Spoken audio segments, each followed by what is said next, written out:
Hello YouTube. This evening what I'd like to do is install the power steering bracket, the alternator bracket, and the pulley assembly for the 383 that's going to go into C10. The brackets and pulleys were bought from CVFracing.com. I'm not a sponsor, I just purchased it. I found their directions very good, and the pictures were good enough that you could see. I did find one picture that was missing, and I'll cover that while we install this. But let's get started. Step one is to attach these two brackets together with 3 3/8-inch screws. Triangular piece goes on top, and we use the bottom 3 holes.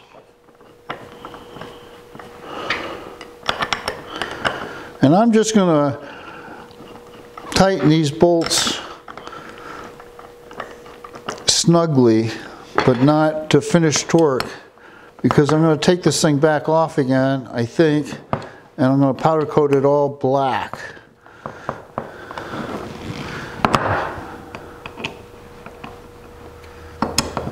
Just as an aside, this is what's called a short water pump. Short water pump, long water pump. The only difference is how long the nose is. A short water pump is shorter than the long water pump. I'll put the exact dimensions up there. The pulley setup for the short water pump is very limited. So if you have a choice, you want a long water pump. We could have gone with a long water pump had we known that. We had all kinds of space. But unfortunately we didn't know it at the time, so we have a short water pump. The next step is to attach that bracket to the front of the head. But what we want to do first, especially with aluminum heads, is to run the bolt down through there with some anti-seize.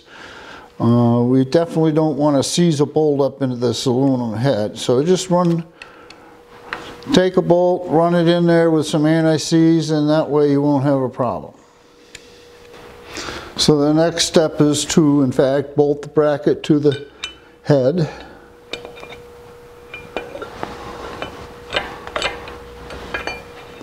And they have pictures and directions on what bolt and how long the bolt should be for each one of the bolts they want attached. This is the adjusting rod for the alternator up here, and it has a spacer on there that comes with the bracket, and we've got to find a hole. And then they have a button head that goes in the end here that makes it look pretty.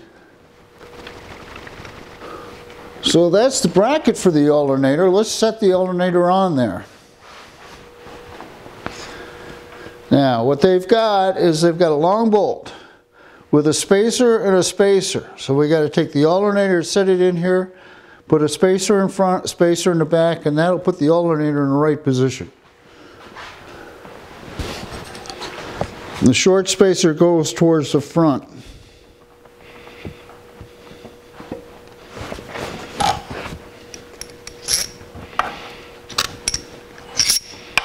Bolt, spacer, alternator, spacer,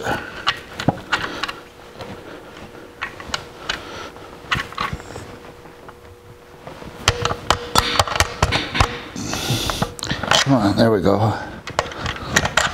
There we go. And put a nut. They have a nylock lock nut that goes on the back. We'll just screw it on, finger tight. Now, this is the point at which the directions don't really tell you what to do. The directions say attach relocation bracket to the back side of the alternator using 5/16 by 1 inch socket head cap screw. Where is it? There's no picture of that, and I'm not sure where it's supposed to go, but I think it goes here. My alternator. We're just using this for mock-up. This alternator, the threads are stripped out, so there are threads in the relocation alternator bracket, so we can just take a bolt out of the bin and screw it into this bracket, and that'll work for right now. What they want you to do is through bolt it, and what I've done is just made it work for me right now. Then this cap screw comes up here,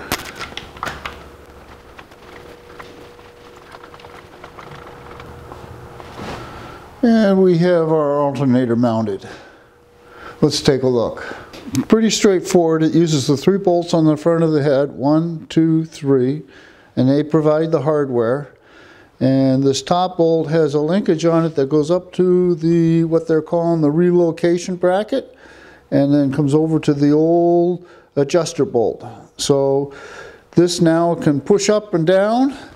By turning this turnbuckle, I can shorten or lengthen this rod, and that'll be the adjustment for the belt. So now let's put on the power steering pump bracket, which goes down here. First thing they tell you to do is not to tighten all the bolts until you're done.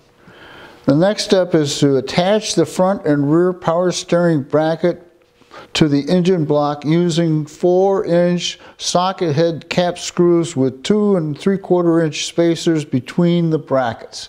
So that takes a little bit of juggling, so bear with me here. You have to do it with one set of hands. These are the 2 brackets that mount the power steering pump to the engine. And the way you attach them is with 2 spacers like that. And they go into the engine, folded like so.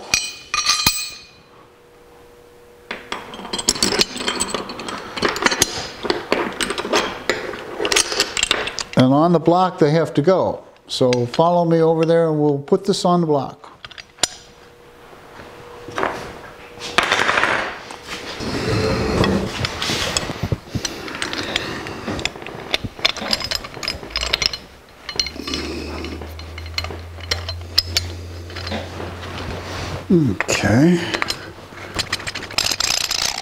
Okay, that's tight. We don't want it tight, we want it loose.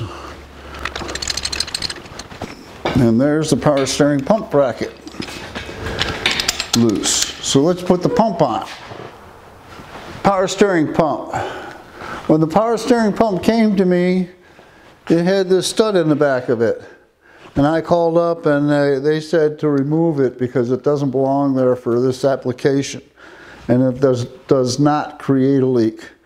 So now we're going to mount the power steering pump onto the motor. Let's go. All the washers and hardware are provided. They have pictures of how it goes. Essentially, you take a 3/8 inch nut, a 3/8 inch bolt, and you start it in here, and then we got a 1/2 inch spacer, and then we start. You gotta find a hole. There we go. So the one in the back gets another 3/8 inch bolt and a washer. The washers and spacers all go between the pump and the bracket. There's no washers underneath the heads of the bolts. And that was hard to see in the picture. And then this last one gets 2 washers. Come on, baby. And we have our pump mounted.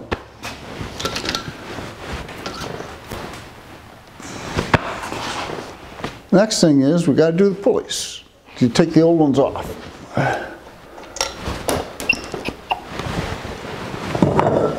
The only way to get this nut off that I know of, unless it's already loose or you have bionic hands, is to put an impact on it. And when you do, you just hold this fan and put the impact on it, and it'll back the nut off.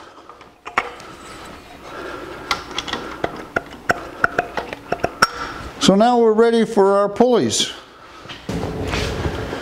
This is what they call a keyway water pump. In other words, the pulley's not pressed on. You don't need a puller to put this on and off.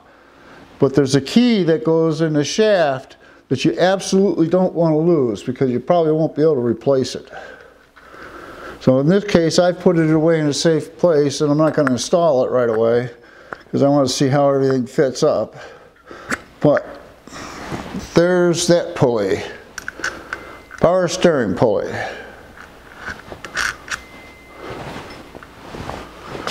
Next, let's put the crankshaft pulley on. And again, I've run anti-seize through all these bolts. This bolt will have to be replaced with a longer bolt because the aluminum pulley is much thicker. All right, next one, let's do the water pump.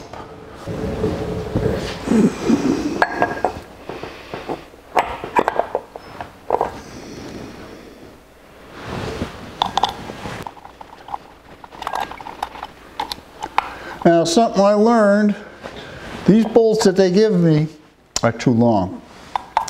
If I crank them all the way down, I can't turn the pulley. So I got to leave a little free so that we can do our setup here.